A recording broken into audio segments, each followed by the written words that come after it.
Well, welcome back to Theo Faith, and appreciate you being here. And just want to thank you for all of you who send me notes and questions and tell me you're praying for the ministry. And uh, we've had a real surge recently in financial support, and I appreciate that. It's very humbling and encouraging for me at the same time.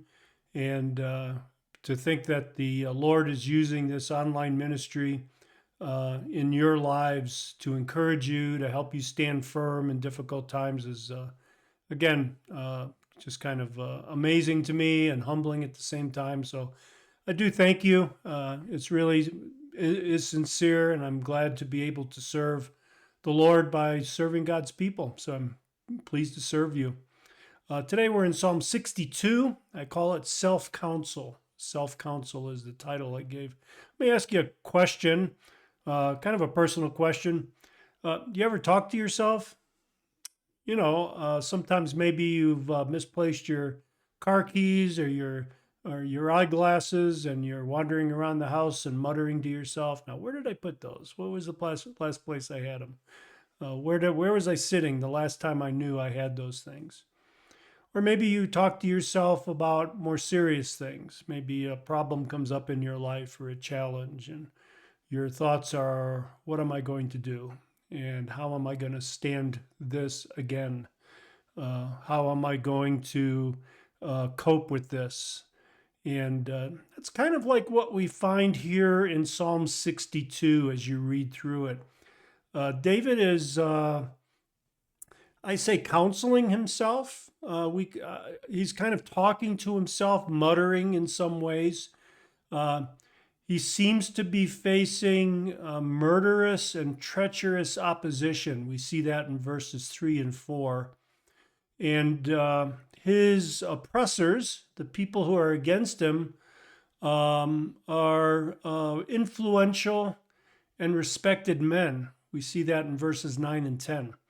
Turns out they are of no account before God. They're opposing God's anointed king over Israel. But nevertheless, these are influential people who are murderously working behind the scenes to bring David down, and he knows it.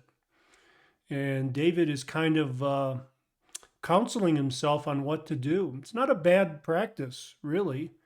It's not a bad practice if we find ourselves facing trouble, facing opposition, whether it's minor or major, to counsel ourselves a little bit from God's word and what we know of God.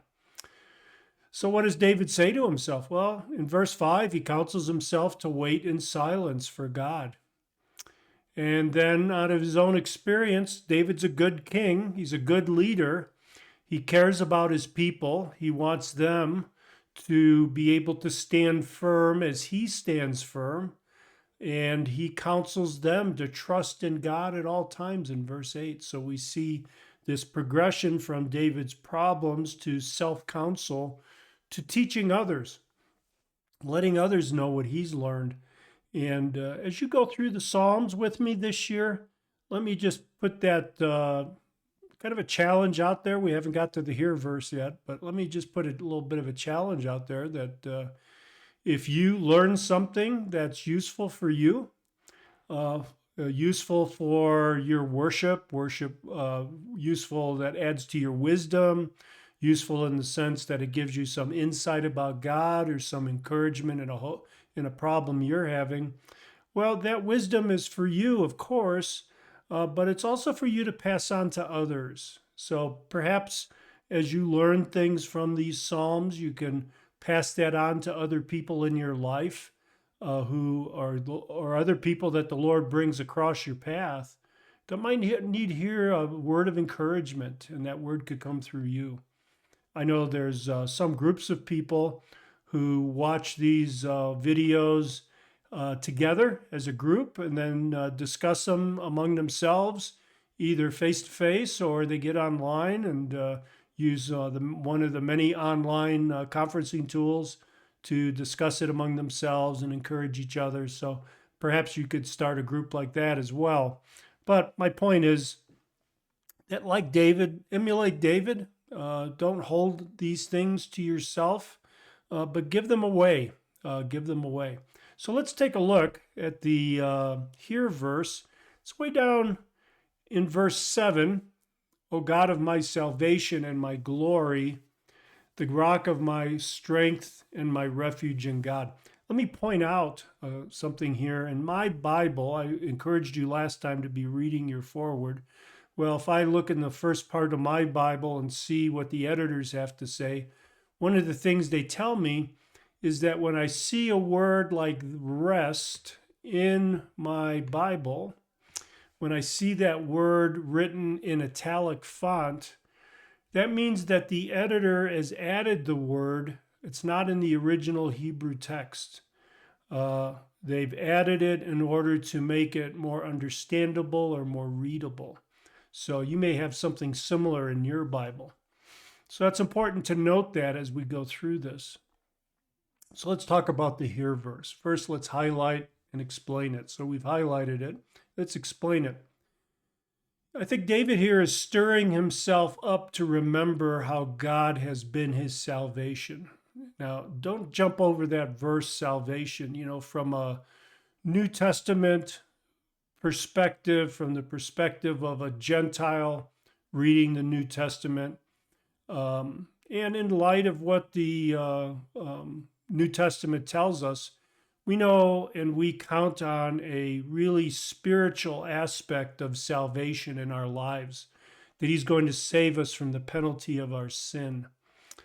For David, salvation was much more concrete, certainly included that, but it was very concrete in the sense that when he says, you're the God of my salvation, David is recalling God literally saving him from his enemies.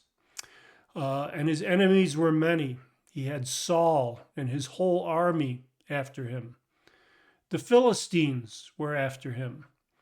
All the enemies of Israel were after the king of Israel, were after David. When he says he was saved, that God saved him, he meant literally, physically saved him. And in the light of this remembrance, as David recalls the fact that the Lord has been his salvation in a very literal sense, David grows, I think, more and more confident that God is going to save him again from these men who are plotting against him, plotting to bring him down, plotting to overthrow him. David also stirs himself to remember how God brought David from so little to so much. Brought David from being the neglected youngest son, right? The little boy, the redheaded boy out in the field with the sheep while his brothers were doing great exploits with King Saul. Brought him from being a shepherd boy to the glory of being Israel's king. He's not only God of David's salvation, but God of David's glory as well. And David is, again, remembering that in the light of this, that, God has brought him to the throne of Israel, and he's brought him from obscurity. He's not going to abandon him now. David is growing confident that God has saved him and has brought him to a very influential role. And then finally, in that second part of the verse there, they call that a cola. These are one verse, two cola, they call that. He says David's conclusion here is that God is his rock and his refuge. Does this ring from the last psalm as well? Yes, I think it does. David is reminding himself yet again, and brothers and sisters, we need to remind ourselves over and over and over again that God is our strength and our refuge. So important in the times we live. And it's not a sin to doubt and then remind yourself. That's not a sin. That's growth in the Christian life. That you can have those doubts, but you come back to the certainty, as David does here, based on God's character and God's actions in the past, that God is the rock of salvation. He is the refuge. So David has reminded himself here that all his safety, all his hope are in God alone. So that's the explanation of the verse, the explanation of what's being communicated there. Let's apply it for a second to ourselves. I apply these to myself before I apply them to you. When I'm facing a challenge and I'm at prayer, sometimes I feel helpless, I feel weakness, I feel it so acutely that, and it's so overwhelming sometimes that I forget what we've been told in 2 Peter 1:3. There, 2 Peter tells us that God has given us everything we need for life and godliness. I sometimes forget that, especially when I'm faced with problems, faced with threats, faced with disappointments, faced with hurts. If you've been in the church for any long period of time, you have no doubt been hurt, and it can be disorienting and hurt perhaps even by influential people in the church, pastors and elders. It happens. I'm sorry, but it does happen. And I think at times like that, or at times when the world is coming against us, we need to be reminded that God has given us everything we need for life and godliness. And David, I think, is here teaching me and teaching you to reflect on our knowledge of God, to draw from what we know, and from what we know to draw the strength that we need. So, to respond to this, I think one of the reasons we spend time in Bible study is to increase our knowledge of God. We want to increase that store of knowledge that we have, not so we can show off in front of other people or so that we can brag about how much we know about the Bible or how much we've memorized about the Bible. No, we want to strengthen ourselves. We want to be a storehouse of strength that comes from God, not only for ourselves, but for others as well. Again, as David does here, and turns to the nation and exhorts the nation to trust in God. So you too have a testimony. You too have a knowledge of God that has sustained you through so many things. And you need to, number one, continue to grow in that knowledge, continue to put that knowledge to work to help you stand firm. And number three, to respond by sharing that knowledge with someone else. Don't hoard it up. Don't keep it for yourself. It has been freely given to you. Turn around and freely give it to someone else. You've been put in someone's life. Perhaps a spouse, perhaps a child, perhaps a grandchild, perhaps a neighbor, perhaps someone you sit next to at church or in a Bible study. You've been put in their lives for a reason.